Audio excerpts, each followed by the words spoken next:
Hello, everybody, and welcome to another episode of the OTH MMA podcast.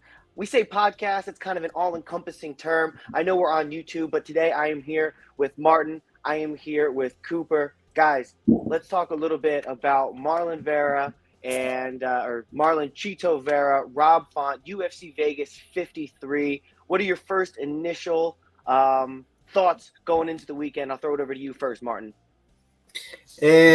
I just want to say that was a really cool intro, Tom. I really enjoyed that. It's the first time I've seen it since it's been revamped. And I think you've done a great job. But looking at sorry, I need to stop speaking Scottish slang because only 5% of the viewers can understand us, and that 5% is probably my family. But yeah, looking through the card, it's really interesting. It's not one of those cards that originally jump out at you when you look through it on paper, that it's got a lot of big names, but it's got a lot of really very interesting stylistic matchups.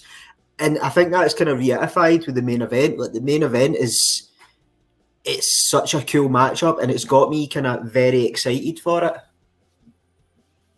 Awesome. Well, thank you for the props. I don't normally get a lot of props, but I appreciate it. Some hard work put into some of the backgrounds and kind of the setup here. Cooper, what are you looking forward to most about this upcoming card, UFC Vegas 53? Yeah, man, Martin kind of hit the nail on the head. Looking up and down the card, this isn't like something that's going to jump out at you as, oh, I need to sit down and block out 4 hours of my day and watch every fight on this card. But I think a lot of these fights are going to be interesting. I'm excited to see the debut of Tatsuro Taira. I don't really know if that's how to pronounce his name, but sounds good to me. He's going in at flyweight, and I've heard a lot of buzz about this guy. The smaller Japanese fighters really tend to make a wave when they enter the UFC or Bellator. So I think this could be certainly a fight to watch early on. Yeah, no, it's interesting. And I was listening to a Rogan podcast, and I forget who the guest was, but they were talking a little bit about how fighting in Japan, with such a storied past and history and influence on martial arts in general, how fighting over there has really kind of taken a back seat to some other sports. So it's good to see some of that talent coming over and being more mainstream, and hopefully that will, reinvigorate Japan. If it is true that they have kind of taken a back seat as far as martial arts and fighting goes, it would be great to see some reinvigoration of fighting over there in such a storied country. Now, as far as the main card goes for me, I think there's a lot of fights that, your typical casual fan, if you will, don't necessarily know that could be bangers that, I think are really going to play out and be really interesting to watch. But there's also a couple of fighters on the undercard that I think are notable to watch. Specifically, I'm looking at Daniel Lacerda versus Francisco Figueiredo. And the reason I bring that up specifically is because I have this running theory. And for anyone that watches me on my other channel, Pickin' Winners, you'll know this, following me on Twitter at Pickin' Fights Tom right down below. But you'll know that I have this theory that if you have a sibling or a Nina Nunes and Amanda Nunes' case, a significant other who is at the top of their game, generally speaking, the counterpart is not going to be well. I mean, we see this in the Dawkins brothers a lot of times going through history. I mean, the only ones who really kind of break that mold are the Diaz brothers, but a lot of that was done in Strikeforce, and the UFC is a whole different kind of it was a whole different evolution, I guess. But with the Figueiredo brothers, I think it does definitely ring true. And with Davison being the champion, being at the top of the flyweight division, I don't see Francisco getting many wins, especially not against a crafty, fun, good on the ground guy like Daniel Lacerda. And Francisco, I think, is, not to be too rude, but is not an exciting fighter, to put it mildly. Do you guys have any opinions on my theory there? Actually, when you were saying that, it really got me thinking, and I was like, you do make a really good point. I think the only ones outside the Diaz brothers that pop in my head are maybe the Pitbull brothers from Bellator. But other than that, like, you've got Valentina and Antonina Shevchenko, who are obviously like worlds apart. But with Figueiredo as well, I was quite disappointed to see this fight, just because I'm quite a big fan of Jake Hadley. and him and Jake Hadley were scheduled to fight, and that fight obviously fell apart a couple of times. And I was like, the way they went back and forward, like basically calling each other out about injuries, calling each other pussies and stuff like that. I was really quite interested to see how that fight would pan out, but unfortunately, it doesn't seem like that's happening.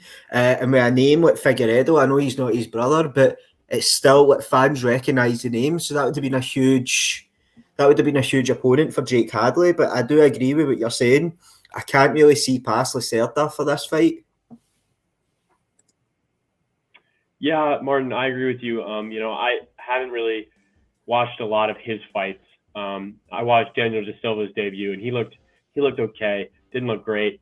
But I was reading his interview that he did with one of our guys, Danny Podolsky, and he seemed pretty confident going into this. Once a lot of times in my experience talking to fighters, once that debut pressure is out of the way, they tend to do a lot better in certain situations, and especially, against a guy like Tom, you said, Francisco Figueiredo has not really been exciting. I'm really excited to see what Daniel De Silva can do now that he's kind of gotten his debut out of the way, gotten his sea legs under him, and he's got a game opponent, but he's not really what his brother is. So, I think that should give Daniel De Silva a little bit of confidence too, that he knows he's fighting a beatable opponent.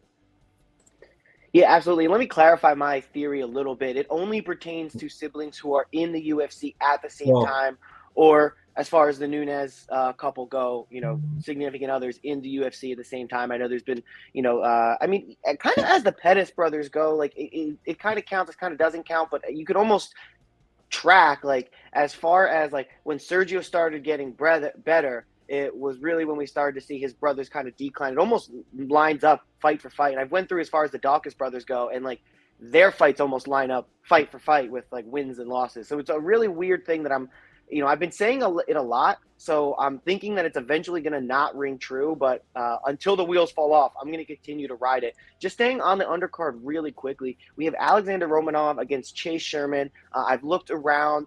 This might be the biggest favorite. Martin, you said it best, lamb to slaughter. I will send it over to you. What are your thoughts about Chase Sherman, Alexander Romanov, Chase Sherman, the vanilla gorilla, as he calls himself? Well, obviously, Chase Sherman, he's got one of my favourite names in MMA, so I always wish him well when it comes to his fights. But I think but the bookies or the bookmakers, like the ones that declare the odds, they very rarely ever get this wrong. So if they're predicting such a one-sided fight, you've usually got to side with them. And it's that way as well. Like Ramanov, he's made such an impact since coming to the UFC. He's 15-0. I think he's had four or five fights in the UFC.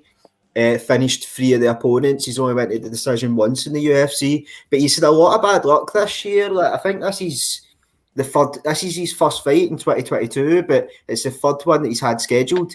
Him and Chase Sherman were supposed to fight last week, I believe. They were supposed to fight last week, and then he was scheduled to fight Latifi at the start of the year. So he's had a lot of kind of bad luck with pullouts and stuff like that. But I just can't see past Ramanov. I seen a funny post on Twitter, and it was someone just saying, is Chase Sherman the only guy that believes that Chase Sherman's going to win this? And I've got to agree with the guy that wrote that tweet. I don't think anyone's really given Chase Sherman a chance, which is strange because obviously Chase Sherman's an absolute veteran in the UFC. He's been around a while. He's put together some great win streaks, fought some great guys, got a lot of great experience. So to see him as such an underdog is it's just a testament to Ramanov's quality.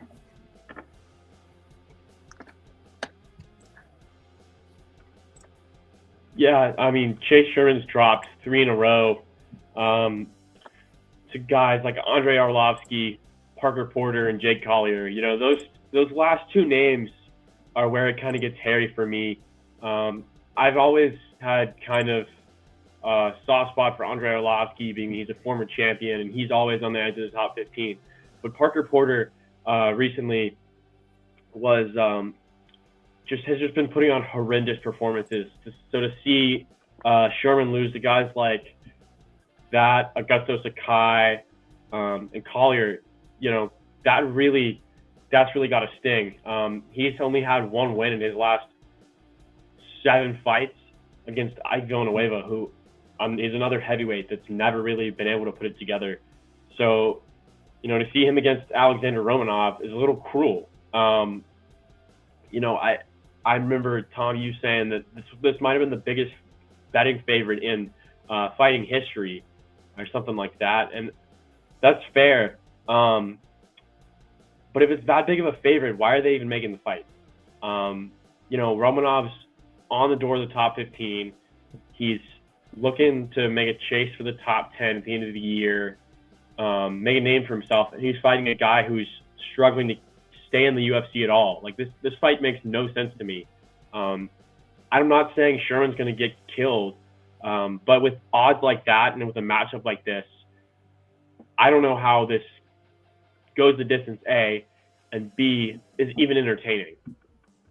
Yeah, no, and you won't say it, but I will. Chase Sherman will get killed. I mean, he's had a lot of losing streaks that was only broken up by his win against Ike Villanueva, who is a guy that we saw lose to leg kicks last week. He's a guy that I don't anticipate seeing in the UFC very much longer, and it was very emotional, him walking out with his son, having his son in his corner, and I think even Michael Bisping was speaking to it a little bit about, the emotion that comes with having your kid in the corner, and that, maybe it's, you would think it would be a motivating factor, but it may actually be a detractor. So I don't know if we see Ike Villanueva in the UFC all that much longer, if even one more fight. Take that out of there. Chase Sherman is on like a 5, maybe a 6 fight losing skid. So I don't see why he would get Alexander Romanov, unless if it's just to kind of give Romanov a sacrificial lamb to get a highlight level KO over and really catapult himself into the top echelon of that division. There's a little bit to be proved, but I think there's like shades of boxing type of matchmaking going on here, where you pair somebody up against a guy who's essentially a tomato can, just to improve their record and make them seem a little bit better on paper. Moving on up the card here, the first fight that we have is going to be on the main card, if my computer will load. The first fight, we have Krzysztof Jako versus GM3. I'll pass it over to you, Cooper, first, since I've been handing it off to Martin the past few times. What do you think about this first fight on the main card? Well, Jako is a guy that I've been high on for a while. He's been one of those guys that's kind of bouncing in and out of the middleweight division in terms of relevancy. He's pretty inconsistent, but I think, GM3 is one of those guys that if you beat, you're kind of on your way to a significant winning streak. And, this is kind of the same. Jako had a 3-fight win streak against Alan Amedovski, Marc-Andre Barriot, and Eric Anders. So those last 2 guys, they're not cans. I mean, those guys are veterans in the middleweight division. And that, he should be proud of beating. And then he lost to Sean Strickland by unanimous decision. So those aren't, the end-all be-all for Jako. Like, he's not a guy that I see as struggling to stay in the promotion. And so if he can get past Gerald Meerschaert and neutralize his grappling, which has been kind of a problem for Jako at times, I think this could be a big statement win for Jako, to kind of show that maybe the Strickland loss was a little bit of a bloop. Strickland is in the top 15 at middleweight, but if he'd won that fight, it would have been 5 in a row. So if he can pick up another win here, he'll really be a dark horse in the middleweight division to break into the top 15 by the end of the year. Martin, what are your thoughts? Yeah, I completely agree with everything that Cooper says. Like, I think Jako is one of those guys that people might label him like a gatekeeper in the middleweight division. Like, he's just one of those guys, if you beat him, then you're really good. If you don't beat him, do you have a huge future in the UFC? People pin him off as one of those guys, but he can really compete with the best, because we seen him in his last fight when he beat Misha Surkamov. Am I saying that right? That was the fight after Sean Strickland, because he went in a 3-fight win streak after he lost to Brad Tavares as well. So he's able of putting like good win streaks together, and he's able of he's very capable of overcoming great opponents. And this is kind of like this matchup comes back to what I said earlier about how it's not huge household names that are on this card, but it's really it's really well match made by the UFC a lot of the matches, because we look at GM3 as well, and when I was doing my research, it amazed me that the Chimaev fight was over a year ago. But that was in 2020. I just found that insane that it had been so long since that fight, and I don't know why, but he's put 3 wins together since that fight. So he's building that momentum back in the UFC, and he's getting his opportunity against a really good guy in Jackal. And if he beats Jackal, then he's really moving up in the world, and who knows where he goes next for there. Like, he gets a big fight if he beats Jackal. Yeah, that winning streak for GM3 consists of, and of course, as I go to talk about it, it erases from me. But Mahmoud Muradov, it's 3 straight submissions. Mahmoud Muradov, I hope I'm saying that one right, is one of it right in there, and it was almost like he got a little bit of the rub following that fight with Khamzat Chimaev, and he has this very interesting style where, like, GM3 is one of those fighters that you can, if he's on the card, you know he's going to have a pretty interesting fight. And Krzysztof Jako is almost the exact opposite. He has that style where he's going to stay on the outside of the cage. He is going to keep himself safe. He is going to, use his stand-up ability. I think in this one, GM3 does have power, but people don't necessarily notice that because he has the submissions. But a lot of his submissions come from him stunning an opponent and then jumping on top of him and smothering him on the ground. GM3 is a jiu-jitsu black belt. He has those aggressive offensive jiu-jitsu style. So I'm thinking, when I go to pick this fight, I'm looking at it like, as far as on the feet, Jako may have a slight advantage, but nothing too extreme. And then on the ground, I really like GM3's ability. I like GM3's rise right now. And Jako was talking about, and if you listen to his pre-fight interview, that he had some injuries that he went into the Misha Serkinov fight with, and he's coming out more healthy and more motivated now. But I think he's always going to be one of those guys that's not really going to be at the top of the division. He's almost like Bilal Muhammad in his style a little bit, but just on the striking side instead of more on the grappling side, and the fact that he's a snooze fest. And, I think because of that reason, when I think about, the fights and how it could potentially end, I know that GM3 could definitely submit. I think GM3 could definitely win a decision. I think GM3 has the ability to match power for power. Jako is not a power guy whatsoever. So looking at those reasons, I'm going to go with GM3 in this fight.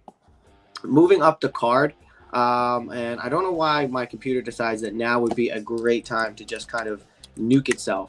So we got, following this one, we have, I'll just jump ahead. We'll go Andrei Fili and Joe Anderson Burrito, and then we'll go back down to the other side. Guys, what do you think on this? I'll pass it over to Cooper first. Andrei Fili, Joe Anderson Burrito.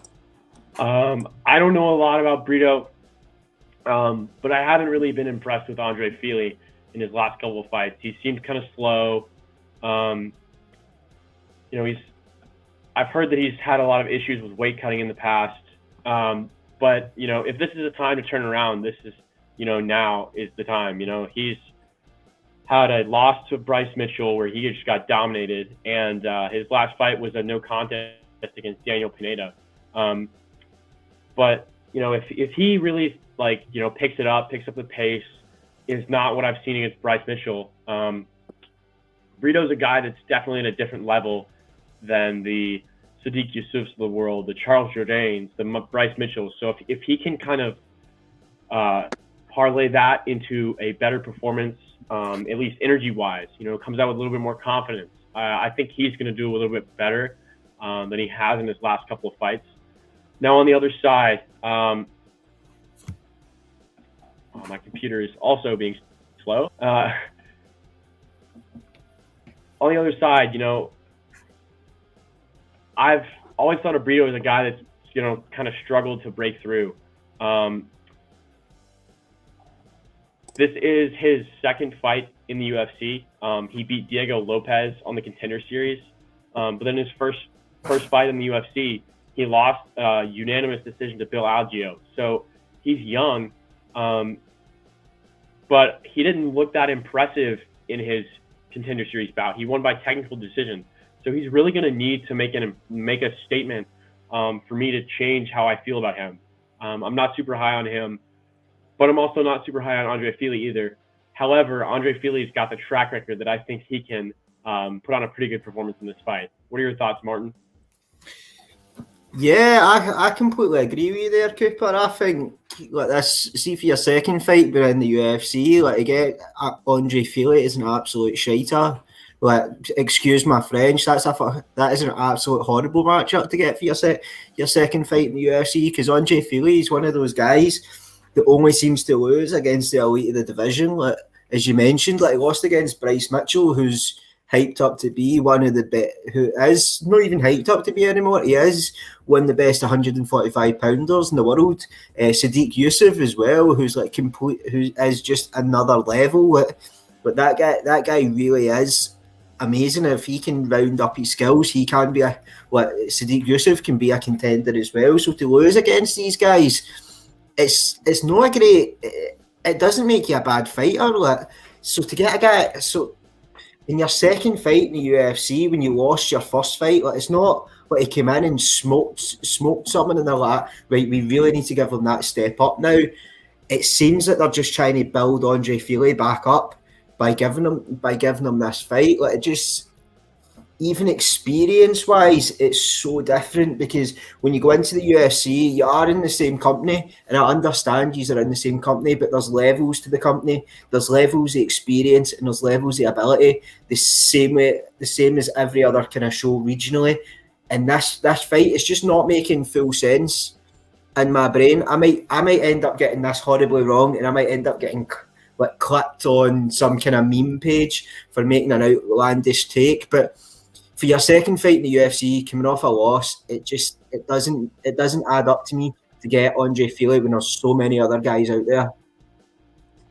Yeah, I agree with you. And Andrei Fili, I think, is like you guys were saying, is a top contender in the division. I don't think maybe he's top 5, or maybe I could see him in the 15 to the 8 range. But listen, when he fought Bryce Mitchell, yeah, Bryce Mitchell did win a lot of the ground positions, but just to not get submitted and take that to a decision against Bryce Mitchell, who is a submission specialist, I think says a lot about Andrei Fili's ground game. And we know Andrei Fili is a stand-up fighter. He's got the kicking ability. He's got the power in his hands. He's fast. I think this is a really bad matchup for Joe Anderson Brito. And like you said, Cooper, like you said, Martin, for his first or his second fight in the UFC, getting in via a technical decision, and then, having the 3-round loss to Bill Algeo, which Bill Algeo, you can't exactly say is a top contender, or a guy that you look at and go, oh, well, I'll accept that loss. So it does seem like another mismatch on the card. So I feel really comfortable going with Andrei Fili here.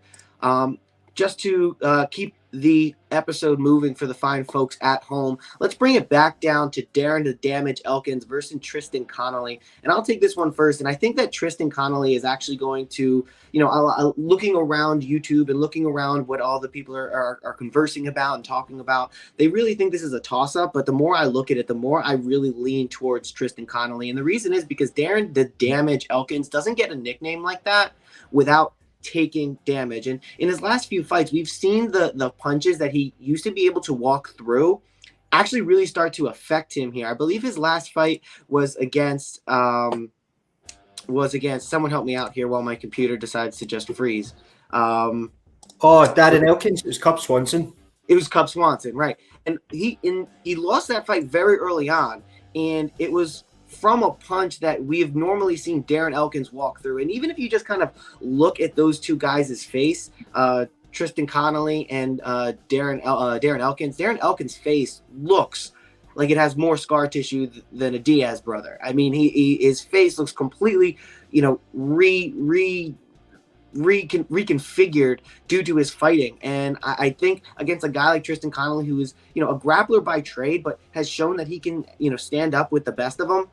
And Connolly was out, for a period of time. He had to get some neck surgeries following a car crash. And he talked about it a little bit in his pre-fight meeting where, he got into that car crash. He knew that he was going to have to get 2 discs worked on. They only picked one because the second one wasn't giving him trouble. And, of course, later down the road after one fight, the second was giving him trouble. But he said as far as his neck goes and as far as grapplers go, everything seems to be pretty good beyond that. And then, as far as that surgery is concerned, they're getting, I guess, very good at these disc replacement. And he's got a ball and socket titanium, 2 discs in his neck. So he feels very comfortable and he's been going at it. So I don't know if I would be as concerned, especially considering he's slightly younger coming into this fight. He has a lot less fight wear and tear on him. Whereas Darren, the Damage Elkins, I think he is really getting to the end of his fighting life here. Like if you're going to play UFC 4, you have a little bar that represents your longevity in the sport and how, the amount of, fights you get in and how much it takes,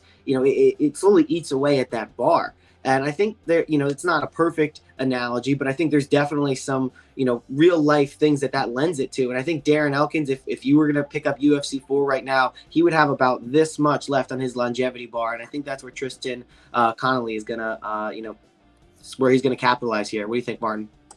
No, Tom, I absolutely agree with you, and I agree with what you were saying about how long Darren Elkins has been in the game. Like Darren Elkins, it feels like he's been in the game forever, and he has. He's been signed to UFC for over 12 years. Like, I think he made his UFC debut in something ridiculous like 2009 or 2010. But the man fought Dwayne Ludwig, who since then has retired and coached fighters to UFC championships.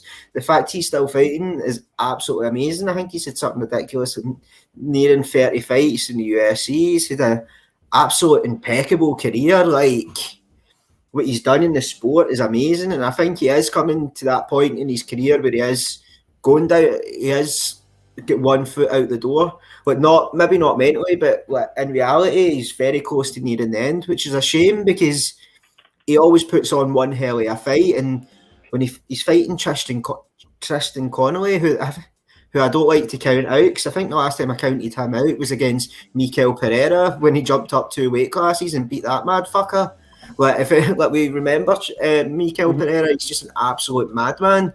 So for Tristan Connolly to jump up 2 weight classes and beat him, it was spectacular. I know he lost the fight after that, but what I was trying to say there is Tristan Connolly is a really tough guy, and I think with that Darren Elkins, he's kind of wear and tear and kind of the damage already been done to his body. I think Tristan, I think there's only a year of difference between them, but there's like something ridiculous with 20 fights of difference, which makes a huge impact. So I think his ability to be able to withstand punches compared to Darren's might be the difference maker in this fight for me, and I can see Tristan Connolly getting the stoppage.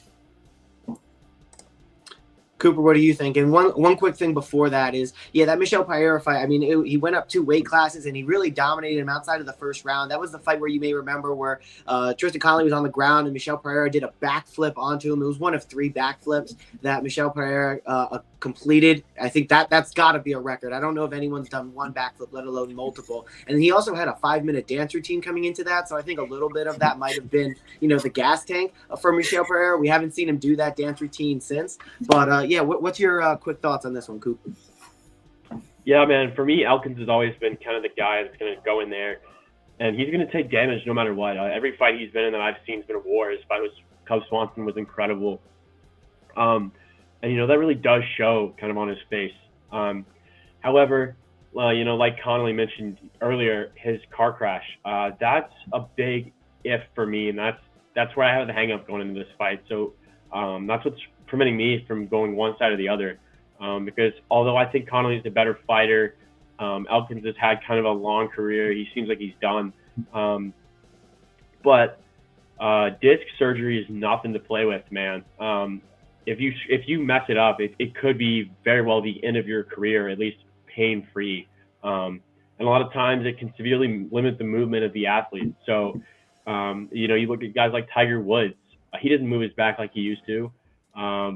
T. Higgins, his spine's fused. He doesn't move like he used to. So that's a big if and big question mark for Connolly. I think, but if he can fight confidently, and kind of play his own game and not get sucked into that slugfest that Elkins has, I think Connolly's going to win this one. Moving on up the card. Oh, this is an interesting layout. Moving on up the card, we have Jared Gordon versus Grant Dawson.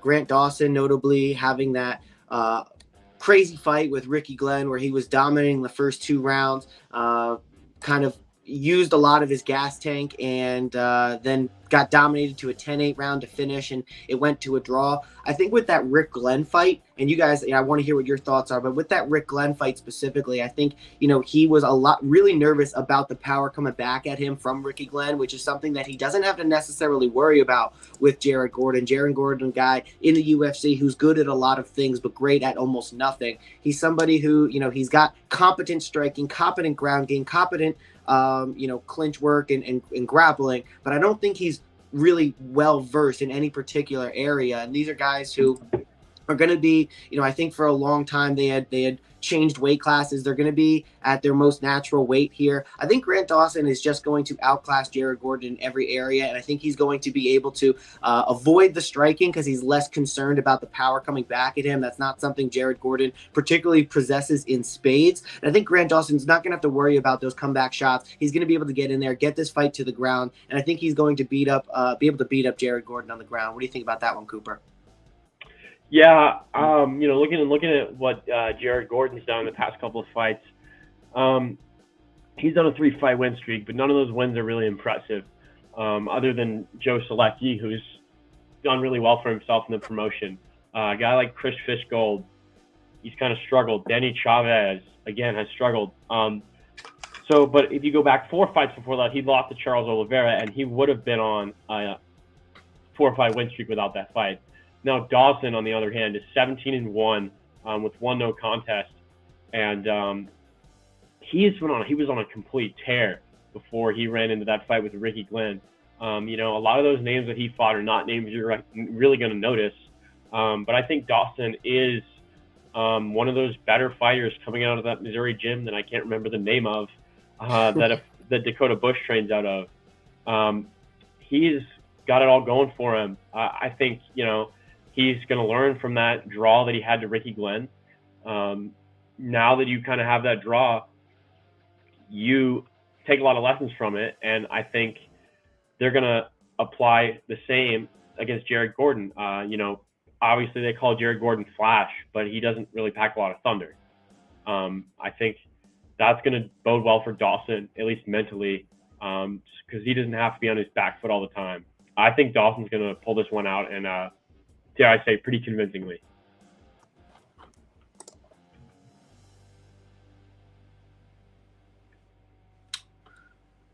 Martin, let's take yourself off mute here, bud. Oh, let me get it. I got it.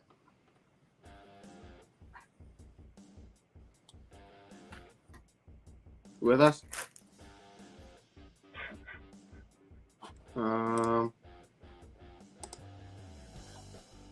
Not working. All right. Well, we'll pass it back to Martin in a second. Moving on up the card. I think this is a very there he is. Interesting There fight. he is. Maybe not. Well, when you're coming to us all the way from the other half of the world, internet issues can happen. Elon Musk, we need Starlink, please. Martin, can you hear us?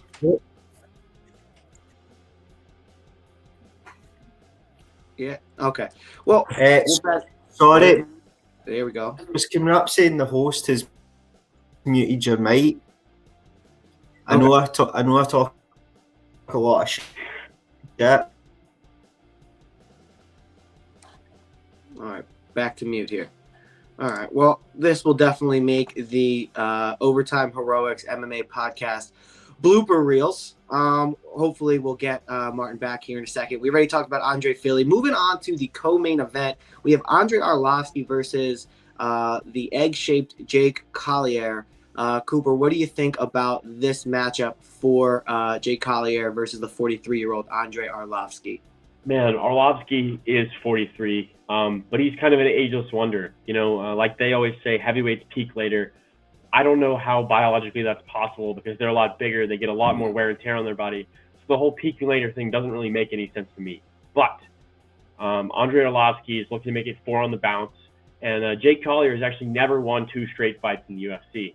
I think his last fight, he did pick up a win. But Arlovski is a far more skilled fighter. He's got a lot better cardio, too. A lot of the reason why these heavyweights that you see as guys that really never make a name for themselves is because they don't have the cardio. Guys like, Tanner Boser, he's been good, but he gassed out. Guys like Augusto Sakai, I remember when everybody was really high on him and how everybody thought he was going to make a run, but he just couldn't get his gas tank going. So I think that's going to be the biggest factor in this fight. Arlovski's old. He may be a little bit slower, but he can go all 15 minutes without compromising his skills. Martin, we'll pass it over to you. What are your thoughts on Andrei Arlovski, Jake Collier, and then also Jared Gordon and Grant Dawson? Sorry about that, guys. I think my laptop doesn't like StreamYard after a certain length of time because the same thing happened the last time. So I apologise about that. But yeah, going back to Jared Gordon and Grant Dawson, I feel this is one of the fights that, like I was saying earlier about the UFC making such intricate, really good matchups, that this fight really, it gets me a bit excited because the Grant Dawson, he was the first guy to ever beat Mike Trizano. Like he choked Mike Trizano out, and Mike Trizano was in an absolute tear at that point. He just won the Ultimate Fighter. He just beat Luis Pena, who was really good. He was a bit big for a lightweight in my opinion, but he was a really good fighter. So he beat him. He beat the likes of Juicy J, Julian Arosa as well. So he's picked up some really good wins in the UFC. And like with Jared Gordon, like he's such a solid fighter. Like there's a reason that the fans were wanting him and Paddy Pimblett to fight. But he was one of the guys who was being tipped by the fans to fight Paddy Pimblett, and that's that in itself is a huge kind of confidence boost for the fans of your ability, because the fans love Paddy Pimblett and they don't want to see Paddy Pimblett fight guys that aren't at his level. They want to see Paddy Pimblett get the best out of Paddy Pimblett. So I think it's a really interesting fight, but I can see it going the way of Jared Gordon, and I don't know why. I'm just basing this off an opinion in my heart. I just can see Jared Gordon striking being a bit much, mixing it in with the wrestling. I can see him just getting that decision victory. But we'll move on to Andrei Arlovski, because I absolutely love Andrei Arlovski. I think he's won like 4 out of his last 5 fights or something ridiculous like that. But his only loss came against Tom Aspinall, which is, Tom Aspinall's amazing. Like we've seen what he done to Volkov a couple of months ago. Like he absolutely ragdolled Volkov. He ragdolled Arlovski as well, to be fair to Arlovski. But like Tom Aspinall, he's going to the top of the sport. Like, we just seen him the other day, saying he's got a huge fight coming up. So for Andrei Arlovski, for that to be the only loss in like the last 5 fights, and him being about 400 years old as well, like I think Andrei Arlovski's been about since the UFC began. Like he was probably there at UFC 1, just maybe didn't make the grade. He's that old, but no, absolutely, I love Andrei Arlovski, and I love that he's getting these fights.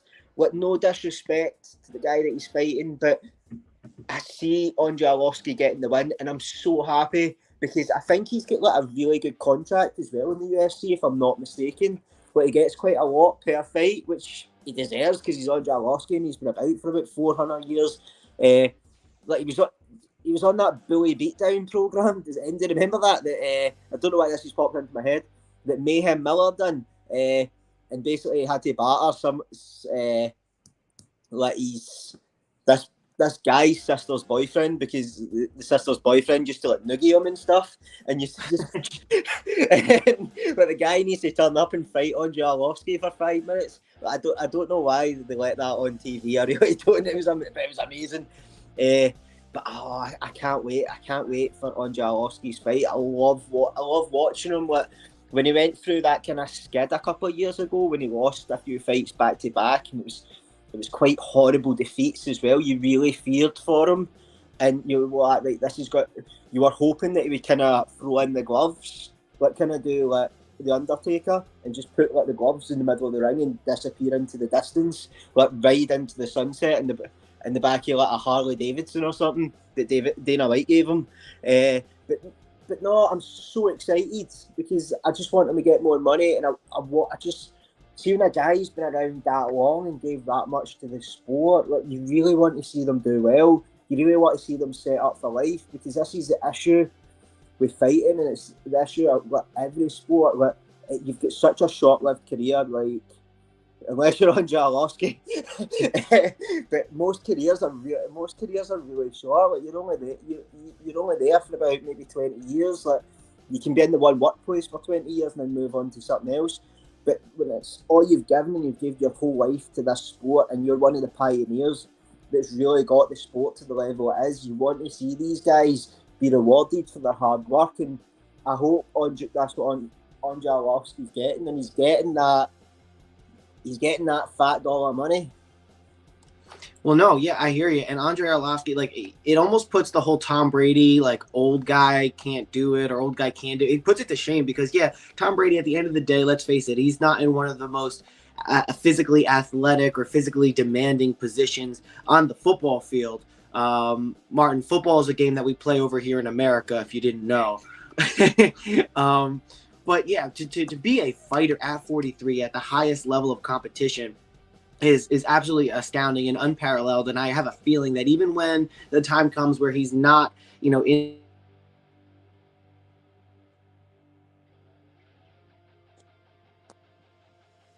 but something interesting about Andrei Arlovski is that, in this kind of career resurgence for him, he's been a lot more patient and a lot more methodical with his striking patterns and his ability. And I think Jake Collier is a guy he's a volume opponent. He can gas out as things go on. And, he's a guy who used to fight at middleweight, now up at the 265-pound limit. Arlovski's going to come in a little bit later, probably in the 240s somewhere. I think it's still going to be able to – I think he may actually end up being the faster guy, but he's not going to win in any term of volume numbers, but he's going to have more significant strikes. And I think the judges are going to really, see that and put a lot of weight behind that. So I really think Andrei Arlovski has a really, really good shot here, especially being 43. There's a lot of people who are running, to bet on Jake Collier, and they see that that age discrepancy, and they want to go with a 33-year-old fighter. But I would definitely caution you, if that's what you're thinking, do your research. Andrei Arlovski has such an immense repertoire of fight knowledge, especially just UFC time in the cage. I think this is somewhere north of his 20th fight or something, 30th fight, potentially even inside the UFC alone. So I'll be really interested to see if he can continue this onwards. There's, on this career resurgence we're talking for Andrei Arlovski, it's not like he's fighting the top level competition, but he is still able to knock off UFC caliber competition. And I think that's really interesting, especially to see for a guy who is a legend of the sport. Surely he will be in the UFC Hall of Fame whenever he is done, and maybe even while he is still fighting, because he may fight to be 100. So moving on to the main event of this UFC Vegas 53 card, we have Rob Font against Marlon Chito Vera. And now for me, I'm really excited to see Chito Vera in his first 5-round fight. He's a guy who we've seen, finish fights in the second and the third round. And I think not everybody's style really lends itself to a 5-fight, or 5-round success. And I think Chito Vera is one of the few guys whose style actually does lend for that. He's probably going to come out and probably lose the first round, Rob Font, with that boxing style. I think Chito is going to be able to eat up that front leg. And a lot of the things that we saw in the Aldo fight for Rob Font is that when Aldo started going to the body, it really started to affect Rob Font. And I think that's a nugget that Chito Vera is going to take into this fight. I think he's going to try and beat up the body in the first few rounds of Rob Font that really attacks the cardio, so that he doesn't have the ability to go the full 5 rounds with him. And then Chito, for a guy who is in the bantamweight division, he does possess a lot of power in his hands, and he has aggressive submission ability as well. Rob Font is a guy, he can hold his own on the ground. I hear a lot of people talking crap about Rob Font's grappling ability. I don't think it's that bad. I think he actually can, hold himself on the ground, but I think Marlon Vera is definitely going to be the more of a submission threat. And, I like Marlon Chito Vera a lot in this, especially as the fight goes on. And I even like him to finish it in the 4th round. Martin, what are your thoughts on that? I might come across a bit biased here because I'm a huge Rob Font fanboy, but I'll make my case compellingly. Like, I can only really see Rob Font winning, but I also had Rob Font to be the next bantamweight champion, so I'm a bit skewed on my opinions of Rob Font. But no, seriously, he comes for a great team. I love that New England cartel. I love their style. The likes of Calvin Cater is coming through there as well. The way they fight it's entertaining. He's got a great his stand-up's really good. It's really impressive. He's got great boxing. I was reading as well today that he trains in that team Sit Yudong in boxing, which is a really good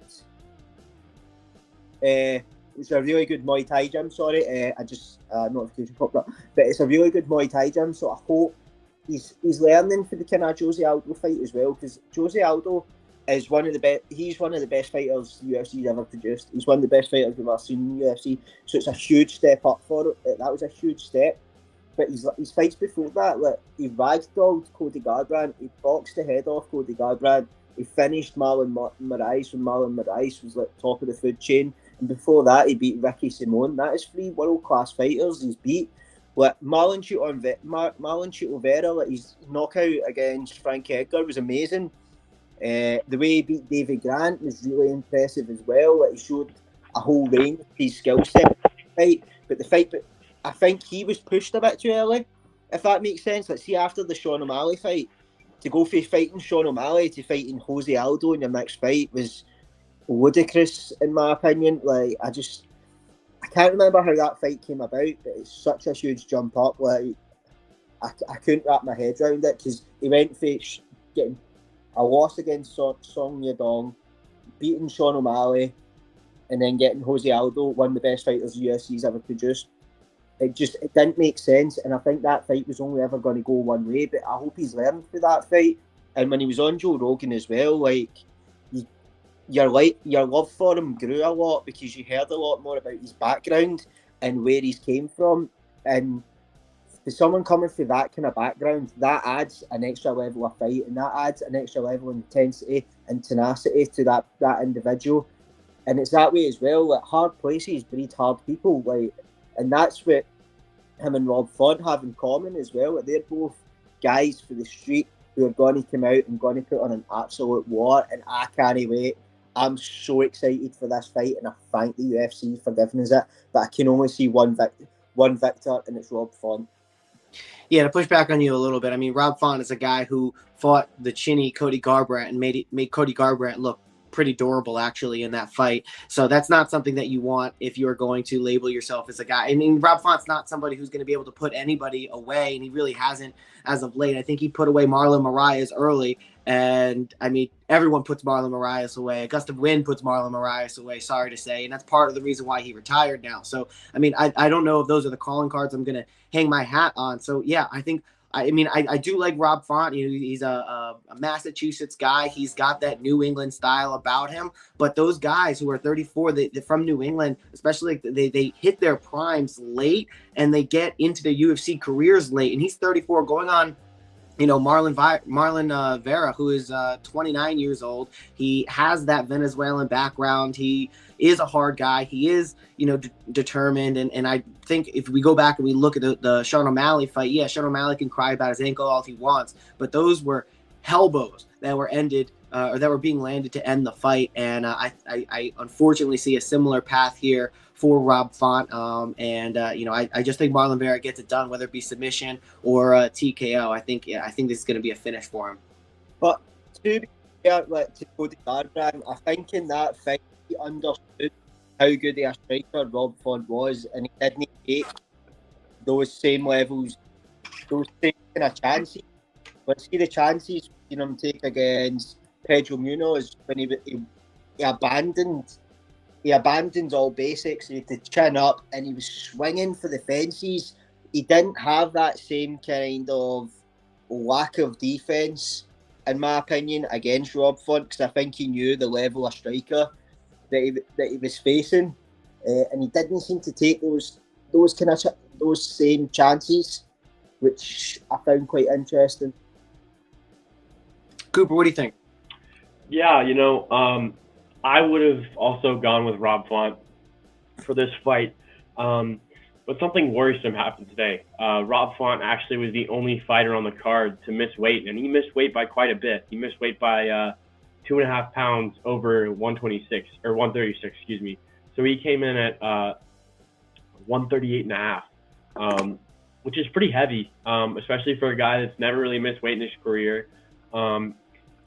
Things happen. So initially my reaction was, okay, maybe it was a bad weight cut, whatever. But he weighed in pretty early in the day. And from what I read, he declined to continue the weight cut. So that immediately signals a red flag for me, because I feel like that he has got to have something wrong, whether it be an injury or food poisoning or something that's going to be detrimental to his fighting. I think Chito Vera's finally kind of hit his stride. He looks dangerous. Obviously, he looked great in that O'Malley fight, but he's looked great in his fights past, or his fights after that, even if he didn't always win. So, I think Chito Vera is going to do very well for himself in this fight. If Font can kind of figure out what the deal is with, his health, maybe this fight will be a little bit closer. But right now, I'd have it probably 60-40 Chito Vera, just with that new information I learned today. I think see with weight cutting, I think there is such a lack of actual punishment for missing weight. What is it, like 20% of your purse or something? 40% of your purse goes to your opponent. Like, that's in the grand scheme of things, that's kind of chump change sort of idea. So I wonder sometimes if guys go, look, it's probably better for me not to cut this extra weight and will give me that advantage in the fight, because there was a ridiculous stat put up in it was circling social media for a while, and it was the percentage of people who have won the fight after they've missed weight. Like, the heavier person has won the fight like a ridiculous amount of times, and I wonder if that plays into it. Let's see if you've got a fight that's got this kind of ramifications. Like, whoever wins this, their next fight is going to be huge, and if you're coming in and you're a couple of pounds over and you go, look, if I cut this last 2.5 pounds, this might do a wee bit of damage here to my body. I might be a bit fatigued, especially in a 5-rounder. It might impact me. It might impact my durability. Do you just take that kind of 40% hit and just win the fight? Or, do you know what I mean? Yeah, well, 100%. I think, well, not 100%. Yes, I know what you mean, not to get the percentages crisscross, because what I think they should do is make it a percentage of your pay that you forfeit for each pound that you're over. So in this case, if he's 2.5 pounds over, it should be 15% per pound. So he's forfeiting about 40% of his purse if he was going to decline that cut. Or I guess the UFC is not going to want to do that, because if there's health issues involved, then they lose their main event. So it's kind of a double-edged sword for the UFC. At least they still have their main event. And I know that's that you're talking about, Martin, where the heavier person typically does perform better. But I think in this case, where power isn't Rob Font's calling card, he's more of a volume guy that's going to take this to a decision. I think there's not going to be a lot of grappling involved, because Marlon Vera is better on the ground, especially from offensive positions and submissions perspective. I think he's better on the ground there, and Marlon Vera is going to hit harder. So maybe the lack of cutting is going to help with Rob Font's durability. But if there is an underlying condition there, I don't, you just wonder about, like what Cooper said, you wonder about him going into the fight. But I think this is really bad for Rob Font, and I'm learning this just now. I think it's really bad for Rob Font because, they were talking about the winner of this fight is going to fight the upper echelon, but potentially in a title elimination bout. But I think if you win being 2.5 pounds over, I don't know if the UFC is going to trust you to then throw you into a title eliminator bout. I think you're going to have to get another win here. So I think that this is just kind of flipping in the Marlon Vera kind of corner, and then coming in with his mindset. I think he's definitely going to kind of take that almost as a slight to himself and say, oh, okay, you want to come in heavy, you don't want to cut the weight, okay, got you, I'll make the weight, and then I'll come in, I'll kick your ass. And I think that's the mentality he was coming in with anyway, and I think it's only going to be amplified because of the 2.5 pound weight cut. I think, let's see, in terms of the UFC, I think the UFC, let's see, if you miss weight, I think they're originally annoyed about it, but like everything else, it's a bit like rabbits in the. It's a bit like shining a torch for your cat. There'll be a new light for the cat to chase, so people forget about the weight cut. So when it comes down to Rob Font's next fight, no one will really be that angry about it. But coming back to the kind of the ramifications of missing weight should be, I think you should be docked a point. I know that's quite extreme, but I think we should start the fight by losing a point. So originally, you. At the offset, you are a point behind, because that's the only way we're going to get past this. Because when I see that stat, it actually makes my blood boil a wee bit, because there's so many guys out there and so many girls that kill themselves and make weight and just be that ultimate professional, and you get the people that half-arse it. what you see people that miss weight regular, and there isn't that same ramifications. Some people would rather miss weight by a few pounds than get in there and cut it, and it's disrespectful to your team, and it's disrespectful to your opponent as well, because it looks bad on you, it looks bad on your team, and it looks bad on the company. So they need to really do something about the weight cutting, in my opinion. Cooper, final thoughts before we put a bow on this sucker? Yeah, man. That's a good point, Martin. I think, like Tom, you were saying, it's kind of a double-edged sword. If the punishments are too steep for missing weight, then guys are really going to kill themselves to make weight. I've heard horror stories. I've got friends who wrestle. A buddy of mine who's wrestled, he's not a big guy. He's kind of built like me. He tried to make 145, and he almost died because of his weight cut. So, that's kind of taking both things into consideration. So I think if you can find a middle ground to kind of take some more of Rob Font's money, but not de-incentivize him from like missing weight as like a last resort. Like if he's 5 pounds over, 10 minutes before he's supposed to make weight, his mind shouldn't be going to, I have to make this weight no matter what the physical damage to my body is. I think that, as long as it keeps the fighters aware of what the risks are of cutting those last few pounds, with also punishing them for taking away that professionalism from the bout, that's when we've kind of found the sweet spot. I don't think we've found it now, because there's plenty of guys that miss weight all the time. But I think there's going to need to be progress to be made for it to be fair. Yeah, I think what the solution may ultimately be, or maybe what it should be, is add 2 more weight classes: 25, 35, 45, 55, 65, 75, 85, 95, 205, and then you can have your heavyweights, and then install hydration checks similar to what the one is doing. And even if people are cutting 10 pounds as opposed to 20, I mean, it's still gonna, I think, fare far better for the fighters. I think they'll be more durable, because you just think about it, if you have less water in your body, you're dehydrated, and your blood is like sludge, obviously you're going to get knocked out fast. Your brain's not going to perform as good. So I think if they can institute those hydration checks and keep fighters from, I mean, there's always going to be weight cutting to a certain extent, but if they can limit the amount of weight cutting that actually happens, I think they're going to get a better product, better fights, more durability, and people are going to be overall healthier. With that being said, guys, I have a hard stop. I got to run. I have a wedding to be at, but I want to thank you guys for joining me. Cooper Burke, Martin Hamilton, thank you guys for joining me for another episode of the OTH MMA podcast. UFC Vegas 53, Chito Vera versus Rob Font comes up this weekend, Saturday, April 30th. Make sure you tune in. Make sure you follow us, OT Heroics MMA on Twitter. Like, comment, subscribe down below. Let us know what you want to see, what you want this podcast to be. And thank you all for tuning in if you made it to the end. Thank you so much, and we will see you next time.